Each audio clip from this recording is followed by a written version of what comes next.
મહીસાગર જિલ્લામાં એલઈડીની ખરીદીમાં ભ્રષ્ટાચારનો આરોપ। પાલિકા બાદ જિલ્લા પંચાયતમાં એલઈડીની ખરીદીમાં કૌભાંડનો આરોપ। વિરોધ પક્ષના નેતાએ ગેરરીતિનો આરોપ લગાવી તપાસની માંગ કરી છે। એક સોલાર એલઈડી પાછળ 20,000થી વધુના ભ્રષ્ટાચારનો આરોપ। 28 લાખથી વધુના ભ્રષ્ટાચારનો વિરોધ પક્ષના નેતા રૂપલબા સોલંકીનો દાવો। પોર્ટલ પરથી એલઈડીની ખરીદી હોવાનો જિલ્લા પંચાયતના પ્રમુખનો દાવો। જિલ્લા પંચાયતના પ્રમુખે ન્યાયિક તપાસ કરાવવાની ખાતરી આપી છે। તેમના દ્વારા લગાવવામાં આવેલા એક લાઇટની કિંમત 31,000 ઉપરાંત થાય છે, જેથી કરીને ખાલી અમારા ઉંદરા મત વિસ્તારમાં એકલો જ 3 લાખથી વધારે ભ્રષ્ટાચાર કરેલો છે। આમ આખા જિલ્લામાં 45 લાખ ઉપરની સોલર એલઈડી લગાવેલ છે।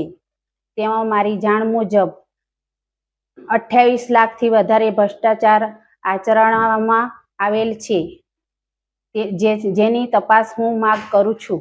અમારી સરકારની જે નીતિ નિયમો છે એ અનુસંધાનમાં જેમ ટેન્ડર ઉપરથી આ ટેન્ડર કરવામાં આવ્યું છે અને જે એલઈડી લગાવી છે એ ટેન્ડરથી લગાવી છે અને આ બાબતે એની હું ન્યાયિક તપાસ કરાવીશ એની ખાતરી આપ। આ એલઈડી એક જુદી જુદી પ્રકારની એલઈડી આવે છે। એમાં આ જે એલઈડી છે સોલરથી ચાલતી એલઈડી છે।